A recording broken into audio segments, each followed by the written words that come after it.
Hi and welcome to Realty Talk, one of the shows on the Property Hub, distributed by DM Media. You're going to find us on all podcast players and through the Southern Cross Stereo network. Realty Talk is Australia's longest running property podcast with over a decade of presenting property investment insights, inspirational stories and unbiased advice from Australia's top property experts, leaders and analysts. I was interested to hear during the week concern being expressed about the possibility of an El Nino event occurring. I wasn't so much surprised about it being raised, but I was surprised by the person raising it.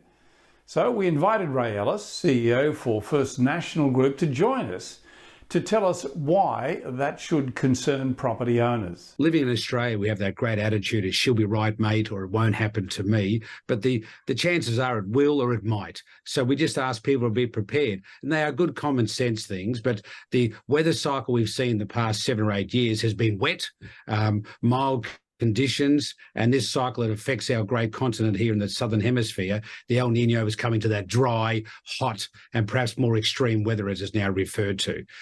And I'll talk to Ray shortly in the show. Victoria has been named as the worst state in Australia for renters. That's according to research by the Property Investors Council of Australia and the Property Investment Professionals of Australia. So PIPA's chairperson joins Bushy to set out the reasons why. I think the biggest challenge that people have is not understanding that property investing initially is definitely a finance game. At these times, now more than ever, it's super important to understand what do the banks need and what do they want to see, because at the end of the day, they're a business. They want to lend you the money, but as a business, they need to make sure that their investment is safe, and your job as an investor is to show them how safe it is to lend you the cash. Now that's Drew Evans. And over the last decade, Drew has amassed a property portfolio with over $25 million. Bushy asks Drew about some of the obstacles that he's had to overcome to build to that level. Make sure you get your pens out for that one. It's a ripper. Hey, if you like the show, hit the subscribe button and help us to continue to bring you the best guests. We'll be back in just a moment as Bushy kicks off this week's show. Successful property investment is a game of finance. Do you have the right team and the right game plan? Realty Talk is brought to you by Know How Property. More than mortgage brokers, Bushy Martin and his team of investment architects set you up with a sustainable strategy structured to lower your costs, tax, risk and stress while increasing your capacity for growth. Know How has helped over 1,900 homeowners and investors secure more than $800 million in property wealth. So get set to live more, work less, and live your legacy. Want to know how to invest in your freedom? Visit knowhowproperty.com.au. Realty Talk and your host, Bushy Martin. Ray Ellis, the CEO for First National Group, joins me. Ray, welcome to the show. Good to be talking to you again. It's a pleasure to be back, and it's an important topic, but real estate's always on the tip of people's tongues, as you know.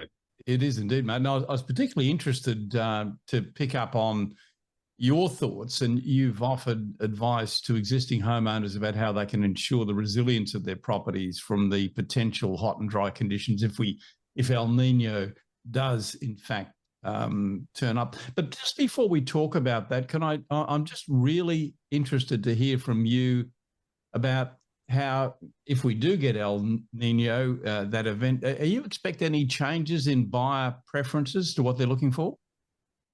Australians have a passion for property. It's their castle, to quote that well-known movie. And whether it's a rental property, investment property, or their own house they live in, they value that property. Of course, there's cycles of spring, winter, El Nino, election campaigns, Easter, Christmas. They come and go, but the underlying passion is what drives the Australian market. It has ebbs and flows. We've seen interest rates affect the market in the past 12 months. But after 12 months of quiet activity, sales are strong again, and people looking to have their first home, their dream home, their investment, their downsizing, upsizing. That's the cycle of the Australian property market. Yeah, you're an experienced campaigner, Ray, and you and I spoke about this off air without giving out too much. I'm probably a bit older than you, so I can make reference to Very kind. how old we both are. But mate, you've seen a lot of cycles, and you just hit on it there a little bit. Is there anything in today's market that really surprises you? Is it all that different? People are delaying their choice to sort of take their first home. And that's not so much a real estate factor, that's a society factor. The dream of an overseas holiday every year, the lifestyle we now choose to lead, that inhibits owning a home. But what we're seeing amongst first home buyers now is they may continue to rent in an inner city suburb that has all the facilities of their capital city, but buy an investment property in the regions or buy an investment property in the outer suburbs. So the buying strategy is still there. It's just taking a different form than being 22, have a mortgage in your own house. It's just different, but it still shows a great passion for property. Yeah, the tips that you've given for people to prepare their property, I guess relates to all people, whether they're owner occupiers or whether they're investors. But I am going to ask you to give me your 5 tips on what they should be doing. And then let's look at how we apply that to a property investor, whether they need to approach this differently through their property manager or with their tenant. But firstly, give me your tips. What do you think owners should be doing to minimise the impact of El Nino? Well, living in Australia, we have that great attitude of she'll be right, mate, or it won't happen to me. But the chances are it will or it might. So we just ask people to be prepared. And they are good common sense things. But the weather cycle we've seen the past 7 or 8 years has been wet, mild conditions, and this cycle, it affects our great continent here in the southern hemisphere. The El Nino is coming to that dry, hot, and perhaps more extreme weather, as is now referred to. The first one we're saying is look at your landscaping, your water management. What irrigation systems do you have? What's the lawn you have that means you have to use more of your water to keep that lawn going? What are the measures you could do to conserve resources? What water collection habits do you have? What hose system do you have? How do you manage water in your garden, your acreage, or your investment property? Make sure it's available. The second one is, and this is for a lot of areas don't have bushfires, but we have fires. And the major contributor of bushfires with houses in the regions is the debris that's on the roof, the debris that's in the gutters. And these are embers that keep the fires going or start the fires. So we're not advocating getting up on that 60-foot ladder. We're advocating have it cleaned by a professional or someone in your household that can do it with safety. Clean the gutters, because that dry leaves lead to lots of bushfires. So that's the second thing. The next one I already touched on before is rainwater harvesting. Many councils still don't require you to collect water. We're the driest continent on earth. We have more than enough water. We just allow it to go down our drains. So if you're not required to have a collection unit, please make sure you have one. You can use that for your garden. You can use that for in this emergency we're talking about, but make sure you have a collection water system. The fourth one is protecting against the heat. Now, of course, if you're not building your house, it's hard to put extra insulation in, but you can put tint on your windows, which reflects the heat. And in today's world of higher electricity prices, that's a good thing for your air conditioning units, which most people in Australia now have. But how do you protect your house from being hot? What is the roofing system you have? But then you can plant trees to put shade across your house. You can have a nice pergola, a nice garden, which puts shade on that area, and that stops. But this is not a protection from a bushfire concept. This is a protection of your comfort to make sure your home you live in or the investment home you have is a more profitable one to rent and a more prepared one to rent. And the last one, which is probably the most serious, be prepared. Be a scout, as I used to and still say, be prepared. Spend that half an hour working out your evacuation plan. What is important to you apart from your family's lives and your pets' lives? Have that plan ready. Have a flashlight, have batteries in areas where there's cyclones, and that's part of the El Nino effect as well. Do you have a couple of days prepared food? I hear good old-fashioned baked beans as a tin is a good one. Bit of spam, bit of rice pudding. I don't want to sound alarmist. I'm just asking people to be prepared. So what we're saying is if you put all these into place, you'll be as well prepared as you can be. prepare your emergency plan, and that'll hold you in good stead. Not that we wanted to, if these disasters come from the heat that's coming. You're just looking at what you said there, from the perspective of an investor, as like a landlord. They're going to make their property a lot more desirable if they actually follow a few of those things.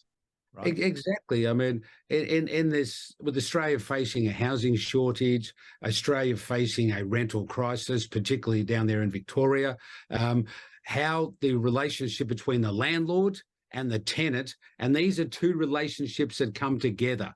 There has to be a good landlord, there has to be a good tenant. And if yours is a more desirable property, you'll attract a better tenant. Having a better tenant, they'll look after your property and protect your investment. And that relationship of mutual understanding of looking after the property with comfort will make it a better investment. Yeah, so some of the things you've said there too, I'd like to address those now to buyers. What do you think they should be considering, or even should they be considering, some of these client-related factors when they're looking to buy a property? Well, very, very important. We see throughout the dry states of Northern Victoria and New South Wales, a lot of people now live in acreage properties. I know in the Great Fires 2 years ago in Victoria, down in Bairnsdale, a lot of the tragic deaths and the destruction was in homes that were built in rainforest areas that 20 or 30 years ago no one lived. So if you have those properties in those areas, it's very important. But then also, as a buyer, you want to be comfortable in your house. So asking the questions about energy efficiency is quite appropriate. Looking around to see, is this a good, well-sheltered house? Does it have air conditioning? If not air conditioning, is it going to be cool? Are those bedrooms going to be too hot for the children to sleep in? So these are questions that you can ask your good property manager, ask your good agent, but certainly consider amongst yourself, because I quoted it before, it's your castle. Let me ask you now, how are you preparing your agents? And I guess in a way you touched on it, your property managers as well. I mean, you've got one of the biggust groups in Australia. So you've got thousands of agents who are working for you. What are you telling them about this? And are they starting to use this in their marketing? Oh, 100%. I mean, we have a philosophy, not only our industry, but specifically here at First National. Your best source of information is your local real estate agent. And of course, I have to say the best one's First National. That's a given. But your local real estate agent, he understands the conditions. He understands what happened 2, 3, 5, 20, in some cases 50 years ago. He understands planning requirements. He or she understands legislation. And the property manager, they have a great intimate knowledge of this. So the relationship you build with them as a buyer and investor is very, very important. And the information we put out, we have a program every fortnight. We send out information to our vast databases around the country, not on what buying and selling conditions are, but we call it Information Express, which is about these are the information that enables you to make better property decisions. And I implore people to contact your local First National agent, get on that database. So could we, is there a link that we can provide in this description if people are interested in getting on that database, right? The first place is go to firstnational.com.au, click on our blogs information section. Everything is there for your disposal. Okay, we'll try and get that, a link to that, direct link to that in our description. Thank you for that, in the show. Yeah. Hey, Ray, great advice. And as always, mate, you're a font of wonderful knowledge. So thank you very much for your time. Too kind. We just want Australians and anywhere where there's a First National office to make better buying decisions, and people can live in comfort of their home or their investment property. That's the Australian dream, and we love supporting it. Okay, well, check it out at your local First National office. They're all over Australia. You'll find them and make sure you get onto that database. Ray, once again, thanks for your time, mate. Thanks, Kevin. Great to catch up. See you soon, my friend. Property deductions can save you thousands of dollars each year. To make sure you maximise deductions, you need to work with the most experienced quantity surveyor in the country. BMT Tax Depreciation is the leading specialist in the industry. They've completed over 700,000 tax deduction schedules for residential investment and commercial properties Australia-wide. BMT guarantee to find double your fee in the first full financial year deductions. Call BMT on 1300 728 726 today for an obligation-free quote. Subscribe now to Realty Talk. It's out every week. From Queensland's retrospective annual rental cap to the Victorian government's new land tax regime and ridiculous talks of rental freezes, it's clear that politicians and governments at all levels are continuing to focus on naive, half-baked populist policies to win votes that react with band-aid solutions that are only going to make things worse rather than addressing the true cause of our housing and rental issues. So, which is the worst state in Australia for investors and renters right now? Well, to reveal the wooden spooner, we're joined by Nicola McDougall, the chair of the Property Investment Professionals of Australia, commonly known as PIPA, who are actually hosting their inaugural conference in Sydney in September this year. So welcome back to the show, Nicola. Thank you for having me, Bushy. It's always wonderful to be here with you. Always love the energy. Yeah, we had some good laughs last time we had a chat, and the subject matter hasn't changed a great deal because there's still some ridiculous schemes out there. But I guess to cut straight to the chase, Nicola, which is the worst state in Australia for investors and renters right now, and why? Well, anecdotally, we put this together a few weeks ago in light of the Victorian government's new land tax regime, which is attacking investors yet again. And so we have given that mantle to Victoria. Clearly, this time last year, we would have given it to Queensland. So it does appear that it's being, the worst state in the nation for investors is it's moving, depending on the ridiculous policies that they seem to come up with all the time. And also in Victoria, like elsewhere, but certainly in Victoria, a huge volume of rental and reforms. And currently, at the moment, if the new land tax wasn't enough to get us to scratch our heads in bewilderment, talking now about potentially 2-year rental freezes, which just honestly beggars belief. I just can't even understand why they would think that was an appropriate or sound policy. Unbelievable. And when you tip on top of that the highest stamp duty in the country in Victoria, yes, then there's plenty of disincentives as far as that's concerned. But how does Victoria then compare with other states around the country? Look, at the moment, definitely the worst for an investor because of all these significant financial imposts that are on investors there, and the continual changing of the goalposts, as we've talked before about many times, Bushy, and no doubt, unfortunately, will again. There's a lot of these policies that are, being chopped and changed all the time, and when we're talking about people who are trying to buy and hold an asset for the long term, it causes a lot of them to be spooked and to sell their property. Now, I'm not suggesting that is what they should do.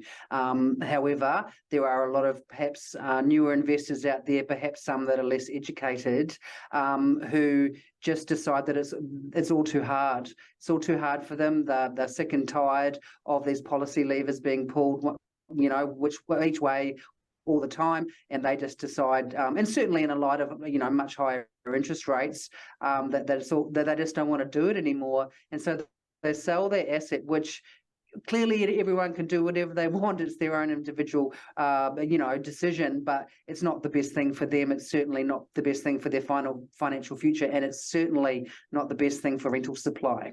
Absolutely, and that is the critical piece. But tell me, you wrote a great article in PIPA's latest newsletter, and I'd love for you to give us sort of a bit of a rundown of the latest ATO data that indicates, the net average annual number of people with rental property incomes. Can you sort of give us a quick run through some of that?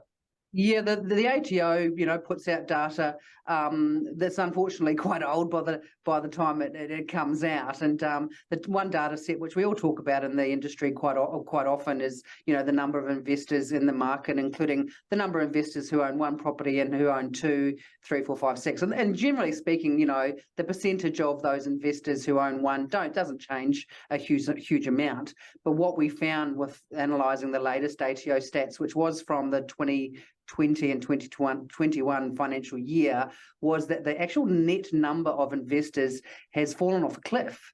It's fallen by about 55% in the last 5 years. So generally speaking, we would, I think the numbers are, I'll just look at my notes here. Generally, there's about 66,000 net investors every year nationally. That had fallen to around about 29,600 over a 5-year period.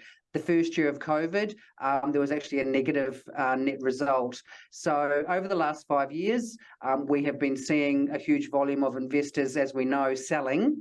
And that's why part of the big reason that we have such an undersupply of rental properties around the country. What's interesting with this data is that it predates COVID, and we've already started to see those APRA changes that came in, look, nearly 10 years ago now, I suppose you could say. For those of us who've been in the game a while, like me and you can actually start to see clearly from these results that the volume of investors, the number of investors had started falling quite a few years ago. Many of them because they sold, but many of them because they couldn't get finance and didn't transact in the first place. Well, and as you well point out, the data that you're quoting is 2021, with some of the draconian impositions that have come in since then. It's only going to make matters worse. So I'd love for you to share with us what impacts this is having in both the short and the long term, and perhaps particularly in Victoria, given its wooden spoon condition. Yeah, I mean, unfortunately, Bushy, we read about it every day in the headlines, don't we? And for those of us that are investors, those of us that might be renters, we are seeing it on the ground, whether it's in Victoria, which is obviously woeful at the moment for tenants and for property investors, but around the nation, just this drastic, critical undersupply of rental properties. As we've said before, that started happening many years ago. These things don't happen overnight. So it's like a perfect storm in a way, where we're at this critical moment where there is simply just not enough rental accommodation in this nation available to house our current resident population. That's why I found it so interesting, mind-boggling, I suppose, last year when it was announced about the massive increase of overseas migration into Australia, some 500,000 seemingly in 2022, and the same again in 2023, I hear. And I think I posted on LinkedIn at the time, where are these people going to live? And that was all that I said. So we were already in dire straits 18 months ago when it came to rental supply in this country, and now it's worse because I couldn't even imagine it. A lot of these people were coming here, and clearly Australia is a wonderful country to migrate to. Me being one of those people many years ago. Yeah. But imagine coming here and not being able to find anywhere to live, and that's clearly the case for many of these migrants, but it's also clearly the case, unfortunately, for many of the people that were born in Australia or may have been here for decades already. Yeah, spot on. Well, from a PIPA perspective then, Nicola, what alternative approaches need to be considered to ease the housing and rental crisis? I mean, clearly it's a supply story, and unfortunately supply takes a long time to come online. We've been talking about this for many years. We have been warning about it for years. When lending became very difficult for investors to secure, we were talking about the unintended consequences of that some 8, 9, 10 years ago. And clearly we haven't seen the normal amount of supply being added to the market. So as I mentioned before, when I use the term perfect storm, it is because we don't have the usual supply coming onto the market, and we also have a reduction in the normal amount of supply because investors are exiting the market. There is another term that I might use, but I won't on the show, and it does end with the word storm as well. That's kind of where we're at, because it's just a dire situation. And whilst it does appear at a policy level in some way, there's a lot of talk and bumping gums about improving supply quickly, but that's a misnomer. Like, you can't actually improve supply quickly. There's no such thing. So, I think they're making the right noises, and hopefully we do see, a reasonable uptick in supply hitting the market. But none of these things are going to be happening anytime soon. And in the meantime, we're going to be stuck in this quagmire, because that's what it is, for the foreseeable future. Clearly, from a PIPA point of view, we support any policies that increase the supply of rental accommodation in this nation, including respecting the vital role that investors play in the provision of that rental accommodation. Perhaps there might be discussions about incentivisation in some way. I don't know what that looks like, but certainly we would always advocate for not doing anything that is going to further reduce the supply of rental accommodation, such as rental caps, rental freezes, increased taxes and levies. None of these things are going to improve the rental market. They're actually going to make it worse. So we would certainly advocate that investors and the wider sector are given an opportunity to discuss these issues at government level, and that governments really think hard about some of these ridiculous policies that they're now considering. Yeah, beautifully said. Now, look, as the balanced voice of property professionalism, PIPA is actually hosting, you're hosting the first annual conference in Sydney on Friday, the 22nd of September. Tell us a bit more about it and how can we get involved, Nicola? Well, and I do believe that there might be someone that I'm looking at right now who is our fantastic MC, Mr. Bushy Martin. Look out, can't wait. Thank you so much for agreeing to be part of this, Bushy. Obviously, it's been a long time coming, and we have put on breakfasts around, in Sydney, Melbourne and Brisbane for a number of years, but this is our first ever national conference, which we're super excited about. We've managed to, as well as secure you as our fantastic MC, have managed to secure, some of the biggest names in the sector, the likes of Eliza Owen, Louis Christopher, obviously our dear friend Peter Kalisos, to name but a few. So we're really excited about that. Ticket sales have been going really well. We actually only have about 50 tickets left to sell, right, which is amazing. I mean, it's not a ginormous conference, but we should have, 130 or so people in the room. And it's been wonderful to see every single ticket sale that we have made, apart from a couple, are all to PIPA members. And we've got people coming in from around the nation, lots of people coming in for the weekend and things like that. So we are really excited. Hopefully, we anticipate those ticket sales to be actually sold out, hopefully in coming weeks, and just really looking forward to everyone getting together and in a forum that we've never had at a national level.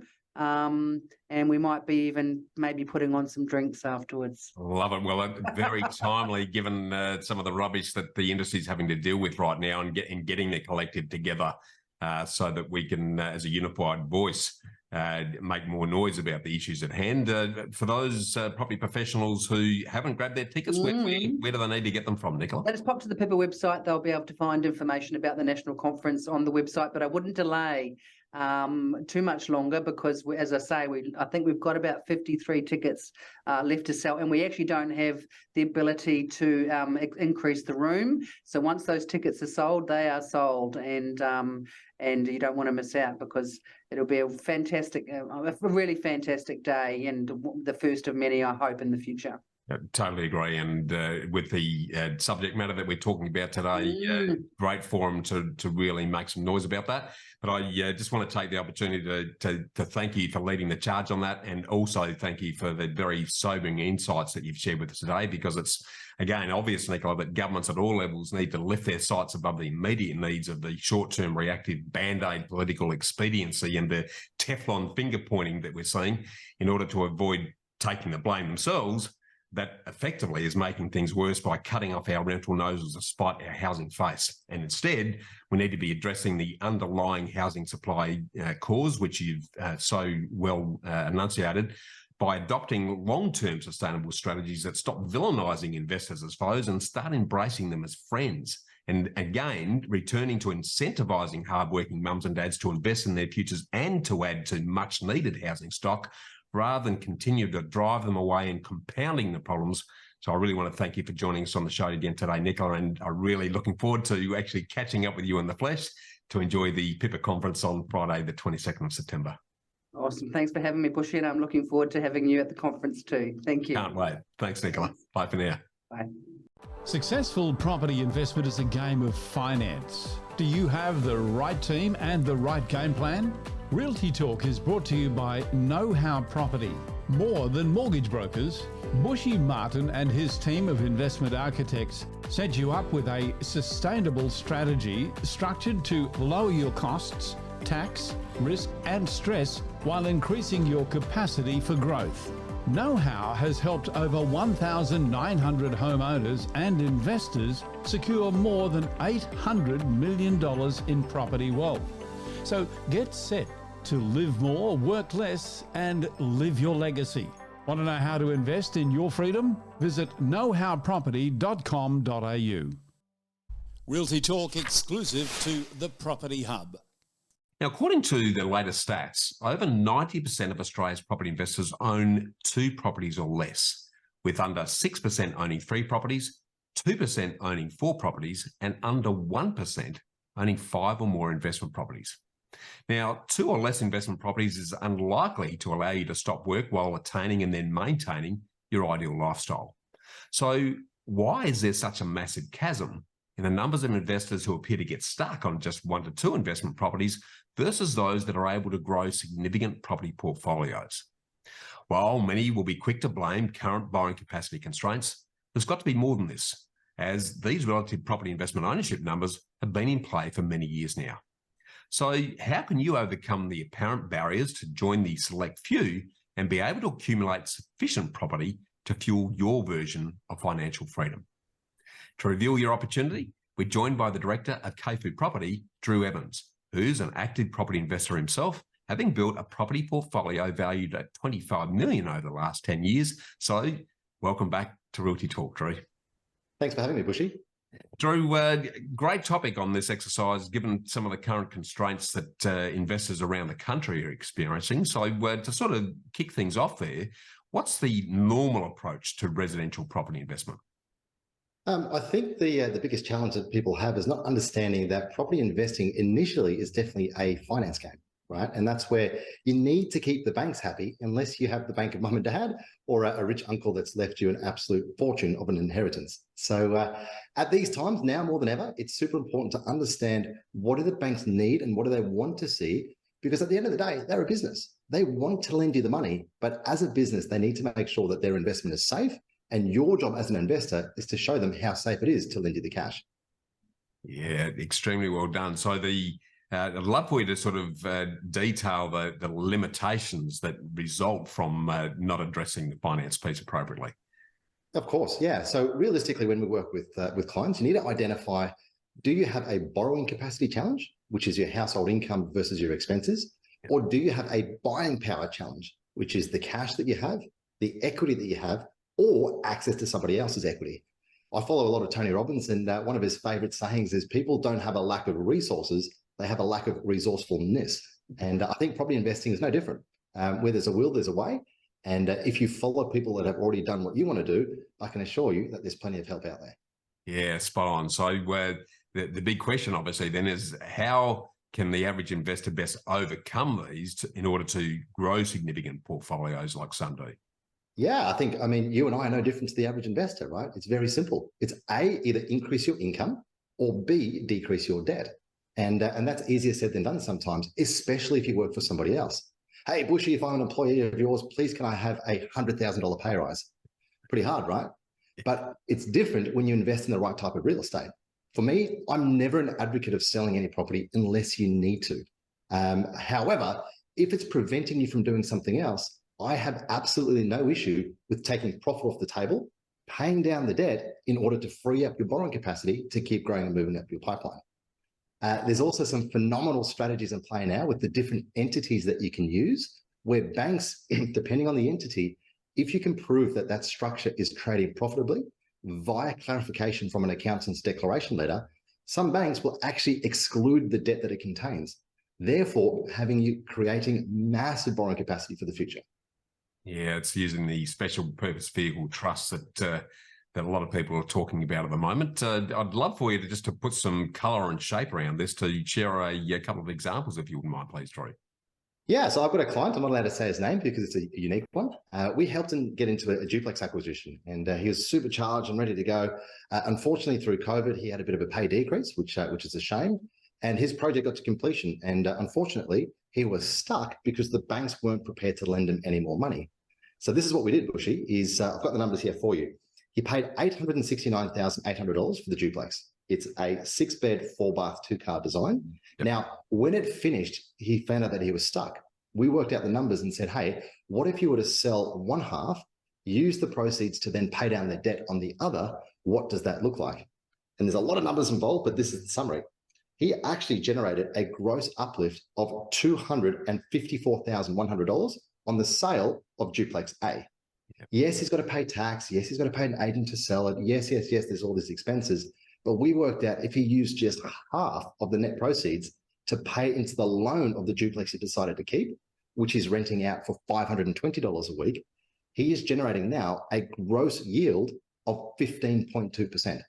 And that's a strategy that a lot of our clients are doing today. If the pinch is really coming, where interest rates are getting a lot higher, it is impacting the bottom line, sell one half, use the proceeds, pay down the debt, redeploy the capital, and rinse and repeat the process. Yeah, and the benefits of building a duplex like you've just described there, one is the dual income exercise, which helps the capacity piece in any case.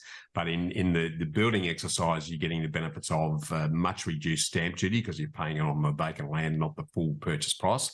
And of course, you're still getting the full benefits of the tax depreciation incentives that are on offer for new build properties that are no longer being able to access on existing property. So look, I really want to thank you for opening our eyes to this opportunity, Drew, which has really reinforced the need to proactively create, build and manufacture equity and cash flow by thinking outside of the square and breaking the mold of the old traditional buy, hold and hope approach. So thanks again for sharing all of this with us on the show today.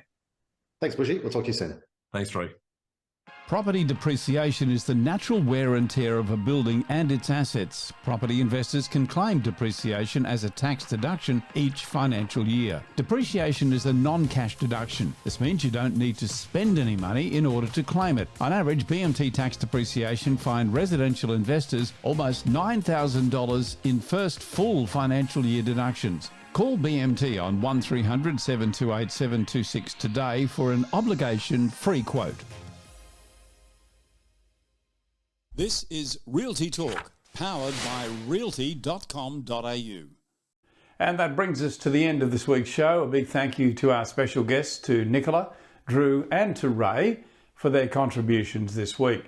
Before we go, make sure that you don't miss a single episode of Realty Talk or Bushy's Get Invested podcast, delivered to you each and every week by subscribing to the Property Hub now on your favourite podcast player or wherever you're listening to this show, or watching it, in fact. Thanks to our supporters, realty.com.au, BMT Tax Depreciation, Know How Property Finance, and Apiro Marketing for their ongoing support.